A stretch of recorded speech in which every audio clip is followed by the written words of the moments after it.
नमो रियन्ताणं नमो सिद्धाणं नमो आयर्याणं नमो वज्रायाणं नमो लोये सौसाहुणं एसो पञ्चनमोकारो सौभाववर्णासनो मंगलाणं च सौवेसिं पद्मं हवै मंगलम्।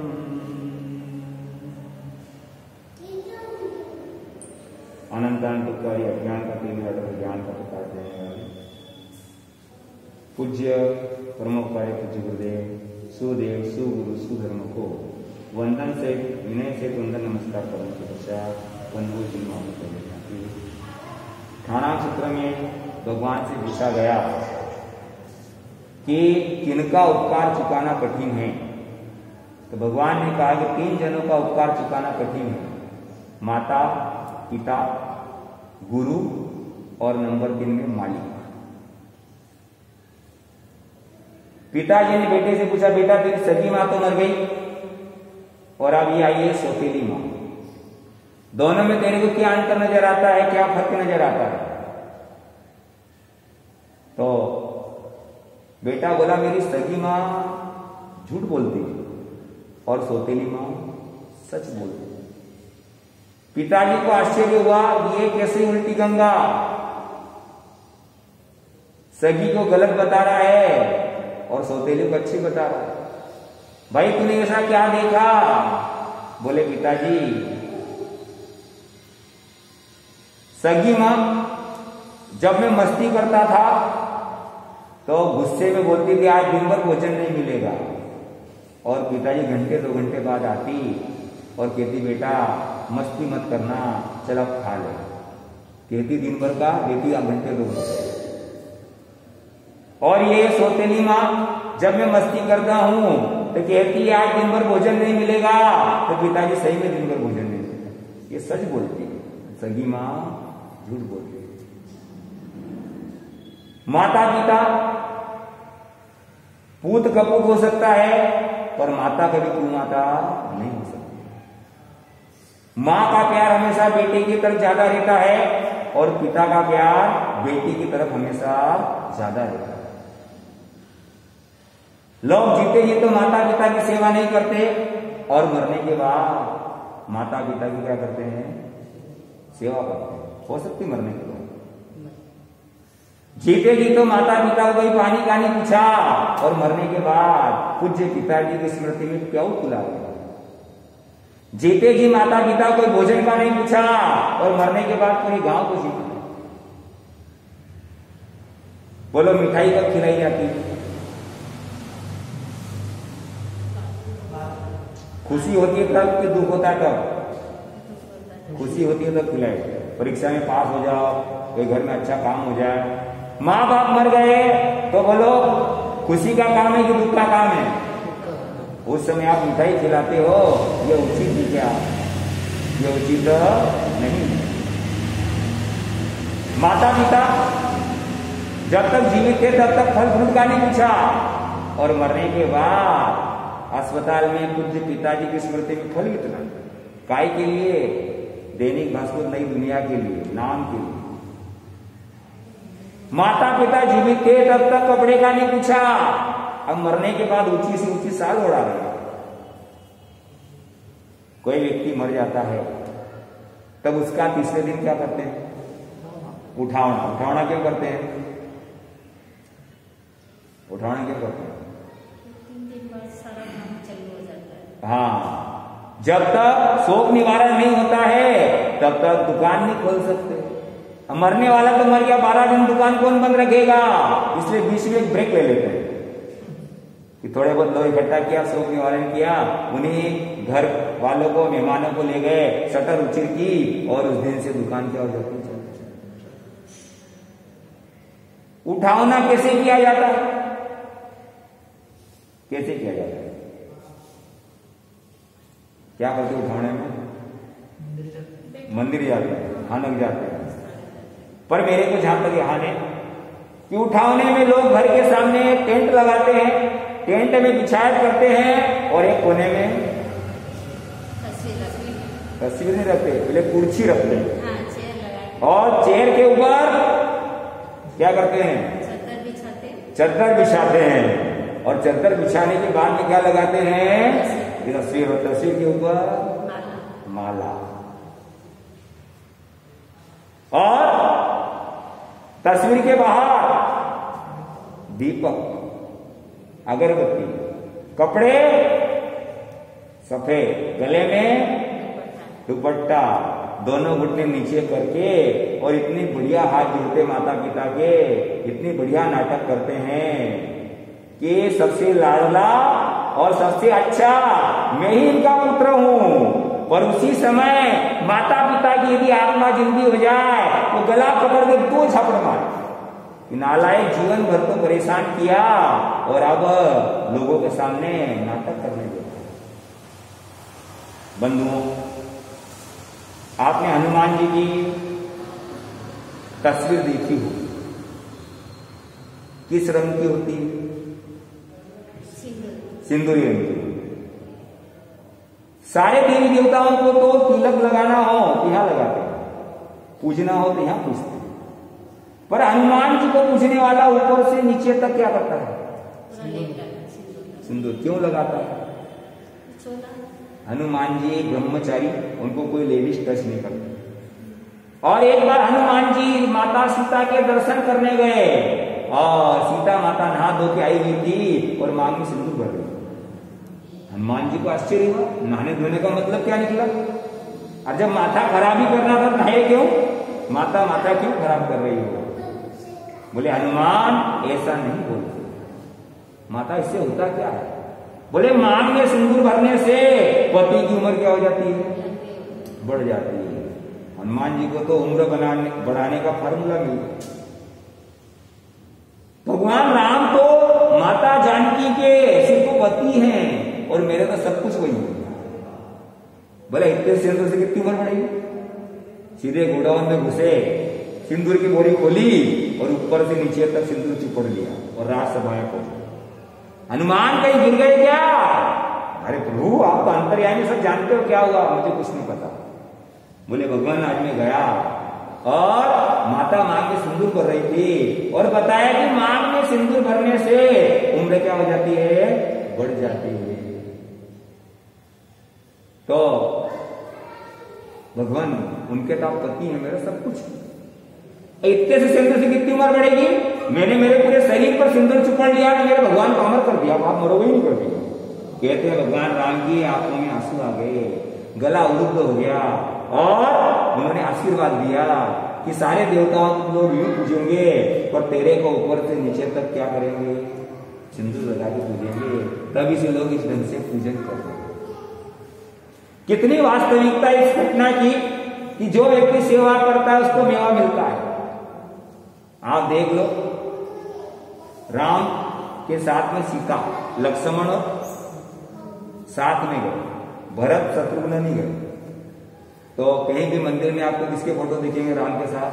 हनुमान, लक्ष्मण, सीता, क्योंकि जिसने संकट में साथ दिया उसी व्यक्ति को पूजा जाता है। भरत शत्रुघ्न की मूर्ति आपको कहीं नहीं मिलेगी, पर राम की, लक्ष्मण की, सीता की और हनुमान की मूर्ति हमेशा मिलेगी, क्योंकि हमेशा साथ में रहे, हमेशा इन्होंने सेवा की। आप भी दुकान पर लिखते हो करके एक बार सेवा का मौका दीजिए। क्या लिखते हो? ग्राहक आता है तो सेवा का मौका देना। बोलो चिंतन कुमार, माल फोकट में देते हो, पैसे लेते हो? पैसे लेते हो ना? कमाते हो कि नहीं कमाते हो? कमाते हो, कमाते हो।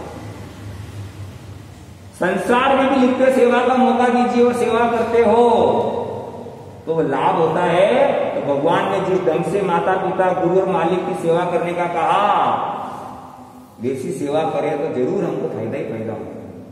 माता पिता जन्मदाता है और गुरु धर्मदाता है और मालिक, टीचर, अध्यापक, सेठ आदि जिनसे काम सीखा, पेट भरने की कला सीखी, वो हमारे जीवन दाता है।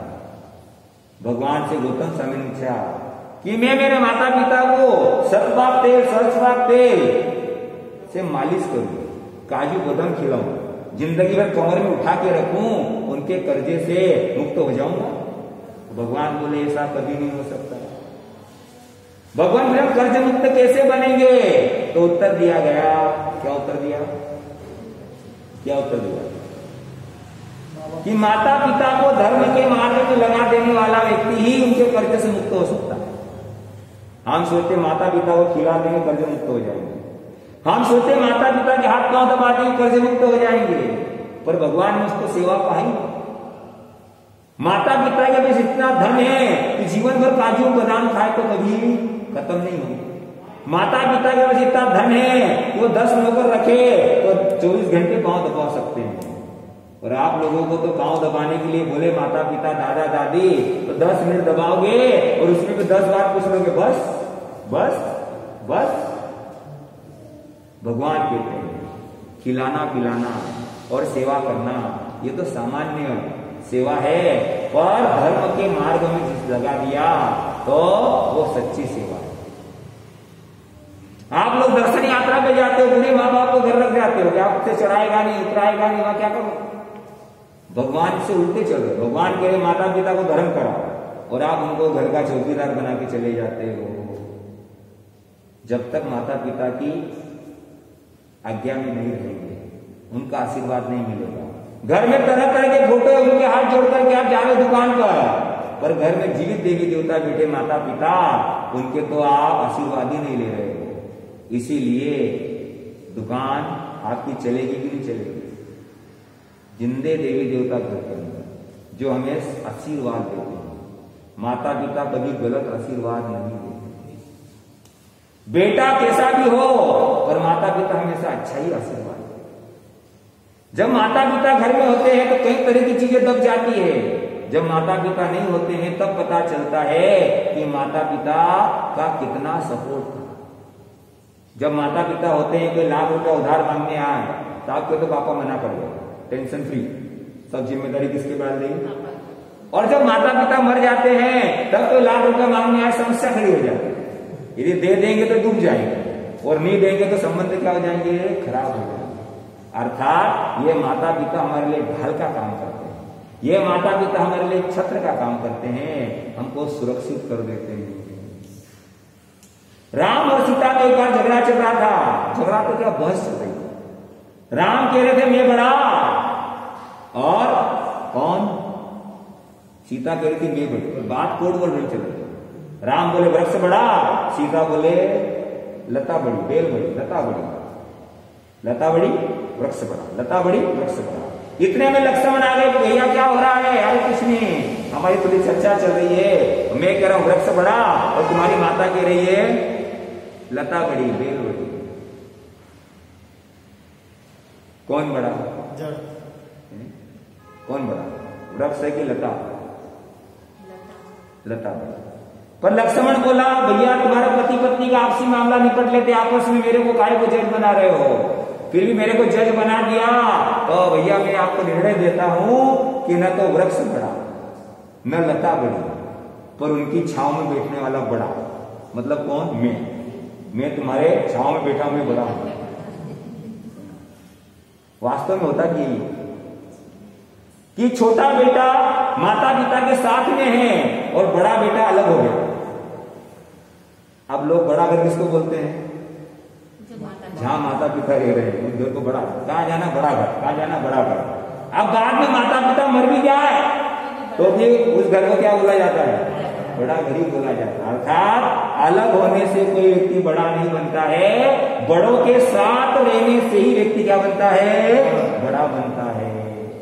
इसलिए जिन लोगों की सोच है कि हम माता पिता से अलग हो जाएं और बड़े बन जाएंगे, वो लोग अपनी सोच को बदलने का लक्ष्य रखें कि हम उनके साथ में रहकर ही बड़ों के साथ रहेंगे तो ही बड़े क्या हो जाएंगे? बन जाएंगे।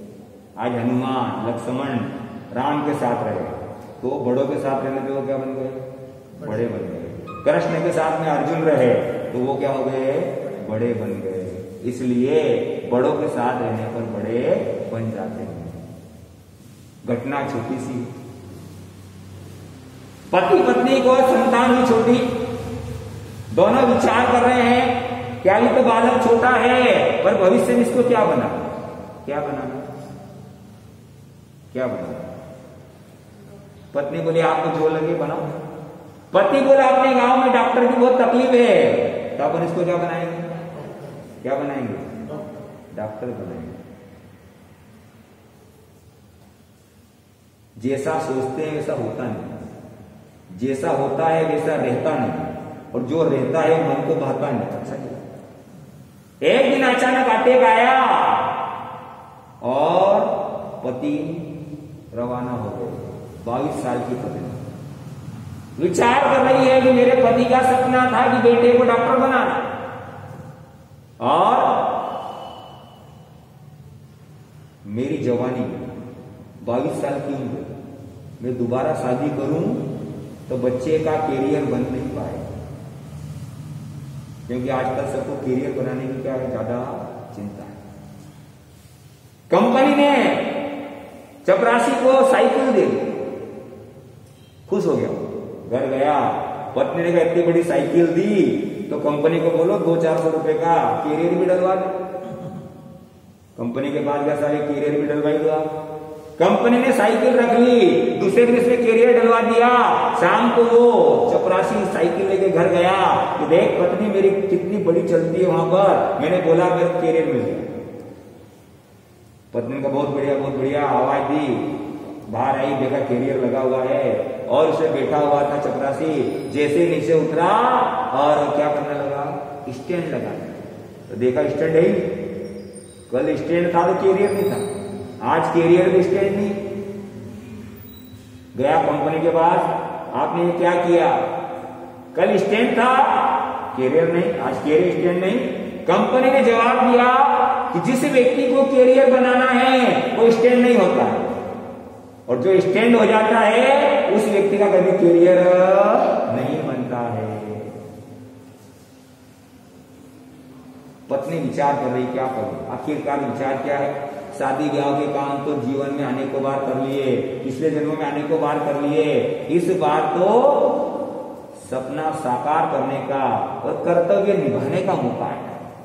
तो मैं क्या करूं, कर्तव्य निभाऊं, शादी नहीं करूंगी, बच्चे को डॉक्टर बना कैसे, घर घर बर्तन मांजे, मजदूरी की, पैसा इकट्ठा किया और बच्चे को क्या बना दिया, डॉक्टर बना। गांव में प्रैक्टिस चालू की, बढ़िया चल रही, शानदार बढ़िया प्रैक्टिस, सुंदर प्रैक्टिस चल रही है। सब लोग बोले, क्या बोले कि भाई इनको कहीं शहर में डलवा दो तो सारे लोगों को लाभ मिलेगा। शहर में डाल ली और पैसा इतना कमा लिया, घर भी बन गया, अस्पताल भी बन गया। अब माँ की क्या इच्छा रहेगी, बेटी की शादी हो जाए। शादी होने से क्या होगा, बहू आ जाएगी, बहू आएगी तो सेवा हो जाएगी। हम सोचते हैं बहू आएगी तो सेवा करेगी। एक महिला सोच रही है मैं 5 घंटे धर्म ध्यान करती हूँ, यदि बहू आएगी तो 10 घंटे कर दूंगी, पर वास्तव में तुम आज से 10 घंटे चालू कर दो, क्योंकि बहू आ गई तो भरोसा नहीं कि तुम्हारी 5 घंटे वाली 4 घंटे हो जाएगी या चली जाएगी। चाहे माँ बेटे हैं, दाल रोटी छाछ रोटी भी चल रही है। बहू के आने के बाद 1-2 सब्जी तो बनाना ही पड़ेगी। सब्जी लाएगा कौन, सासू लाएगी। सब्जी को काटेगा सुधारेगा कौन, तो वो 2-4 सामयिक भी चली गई। साल 2 साल बाद क्या हुआ,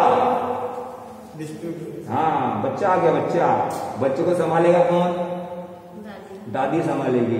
तो बच्ची पूछी सामयिक भी क्या हो जाएगी, चली जाएगी।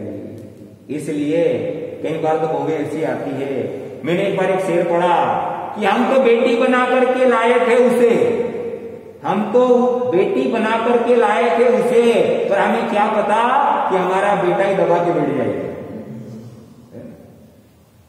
तो माँ ने कहा बेटा शादी कर ले। नहीं माँ क्या करना, अपन अच्छी चल रही है, बढ़िया चल रही है। नहीं तेरे को जरूरत नहीं है, पर मेरे को जरूरत है। झाड़ू पोछा करते करते मेरा शरीर थक चुका है। माँ के आग्रह पर शादी कर ली, और शादी बड़े घराने में, डॉक्टर था, क्योंकि बड़ा घराना वाले अच्छे हो भी नहीं भी हो, पर अच्छे घराने वाले जरूर बड़े बन जाते हैं। जिनको अच्छे संस्कार है वो ज्यादा लंबे चले जाते हैं। अब वो आई, उसको आदत दिन में सोना, रात को क्लब में जाना। मां बोले बेटी अपने घर की परंपरा नहीं है, कुलीन कन्याएं रात को बाहर घूमती नहीं है। उसको लगता मेरे पे नियंत्रण किया, नियंत्रण कंट्रोल में कौन रहेगा। हम यहां ऐसो आराम के लिए आए हैं, हम कोई बर्तन मांजने आए हैं, खाना बनाने आए हैं क्या, हमें ऐसो आराम। एक दिन की बात, डॉक्टर रविवार का दिन, माता झाड़ू लगा रही है, क्या लगा रही है, झाड़ू। डॉक्टर ने देखा मां ये क्या कर रही है, तुम तो कह रही कि बहू आएगी तो झाड़ू पोछा करेगी और तुम ये क्या कर रही हो। मां ने असली बात छुपा दी, ये नहीं बोला कि बहू 8 बजे उठती है, महारानी है, ऐसा है वैसा है, काम नहीं करती है। मां जानती मेरा एक बेटा और एक बहू, मेरी थोड़ी सी शिकायत से, चुगली से बहू बेटे के अंदर वैमनस्य पैदा हो जाएगा, क्लेश पैदा हो जाएगा और जीवन नरक बन जाएगा। बंद मुख की लाभ की न खुल गई तो माता पिता जानते हैं कि अपने घर की उलझन किसी दूसरे को नहीं बताना है, क्योंकि पड़ोसी को उलझन बताओगे तो पड़ोसी तो तैयार बैठा है कि कब तुम्हारी चद्दर में छेद मिले तो फाड़ के दो कर दे। पड़ोसी कभी भी हमारी समस्या का हल नहीं कर सकते, रिश्तेदार कभी हमारी समस्या का हल नहीं कर सकते। जबकि आपको समस्या आए तब कांच के सामने खड़े हो जाना और कांच के अंदर जिस व्यक्ति को देख रहे हो वही व्यक्ति तुम्हारी समस्या का हल करेगा। कौन दिख रहा है कांच में आपको, खुद दिख रहे हैं, खुद ही समस्या का हल करेंगे। अब कौन चल रहा है, डॉक्टर। माता जी आप झाड़ू लगा रही है, उसको उठाओ। माता बोली बेटा थोड़ा झाड़ू पोछा कर लेते हैं तो कमर और घुटने की एक्सरसाइज हो जाएगी। एक माँ बाप छोटे से घर में 10 बच्चों को पाल सकते हैं, पर 10 बच्चे बड़े हो जाए, बंगले बना लें तो एक माँ बाप को नहीं पाल सकते। वो कहते हैं माँ तेरी, बाप मेरा, 1 महीना तेरा, 1 महीना तेरा, 1 महीना मेरे। माता पिता, मां बोल रही है, डॉक्टर बोला तुम झूठ मत बोलो मां, अपन एक नाटक करते हैं। कौन सा नाटक,